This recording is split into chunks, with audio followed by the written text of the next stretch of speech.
ನಾಡಿ ಜ್ಯೋತಿಷ್ಯದ ಪ್ರಕಾರ ವಾಸ್ತುವಿನ ಮಹತ್ವ ಏನು ಅಂತ?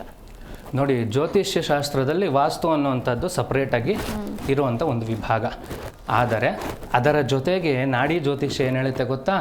ನೀವು ವಾಸ ಮಾಡುವಂತಹ ಪ್ರದೇಶ, ಆ ಪ್ರದೇಶಕ್ಕೆ ನಿಮ್ಮ ಜಾತಕ ಹೊಂದಾಣಿಕೆ ಆಗಿದೆಯಾ ಅನ್ನುವಂಥದ್ದನ್ನು ನೋಡ್ಕೋಬೇಕು.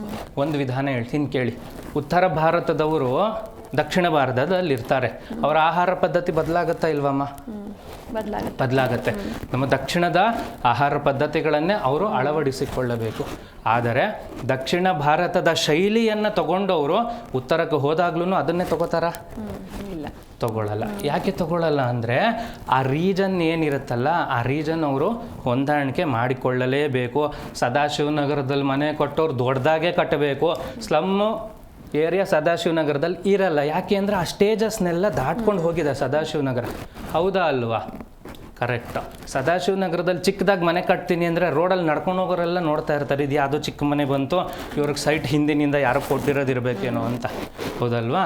ಅದಕ್ಕೇ ಆಯಾ ಪ್ರದೇಶಗಳಿಗೆ ಅನುಗುಣವಾಗಿ ನೀನು ಅಲ್ಲಿ ವಾಸ ಮಾಡಬೇಕಾ, ಪರ್ಮನೆಂಟಾಗಿರಬೇಕಾ, ಅದೆಲ್ಲವೂ ಕೂಡ ವಾಸ್ತುಗಿಂತ ಹೆಚ್ಚಾಗಿ ಜ್ಯೋತಿಷ್ಯ ಶಾಸ್ತ್ರದಲ್ಲಿ ಇರುವಂಥದ್ದು.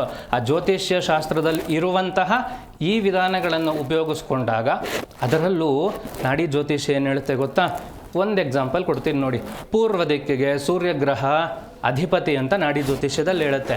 ನಿನ್ನ ಜಾತಕದಲ್ಲೇನಾದರೂ ಸೂರ್ಯನಿಗೆ ರಾಹುಕೇತುವಿನ ಸಂಯೋಗ ಇದ್ದರೆ ನಿನ್ನ 20-30 ಸೈಟ್ ತಗೊಂಡಾಗ ಪೂರ್ವದಲ್ಲಿ ಏನೋ ಒಂದು ಸಮಸ್ಯೆ ಇದೆ ಅಂತ ಜಾತಕವನ್ನೇ ನೋಡಿ ನಿರ್ಧಾರ ಮಾಡಬಹುದು. ವಾಸ್ತುವನ್ನು ಆ ಜಾಗಕ್ಕೆ ಹೋಗಿ ನೋಡುವಂಥದ್ದಾಗಲಿ, ಅಲ್ಲೇ ನಿರ್ಧಾರ ಮಾಡಬೇಕು ಅನ್ನೋವಂಥದ್ದಾಗಲಿ ನಾಡಿ ಜ್ಯೋತಿಷ್ಯದಲ್ಲಿಲ್ಲ. ಅದೇ ಸ್ಪೆಷಲ್ ನಾಡಿ ಜ್ಯೋತಿಷ್ಯಕ್ಕೂ ಬೇರೆಯ ವಿಭಾಗ.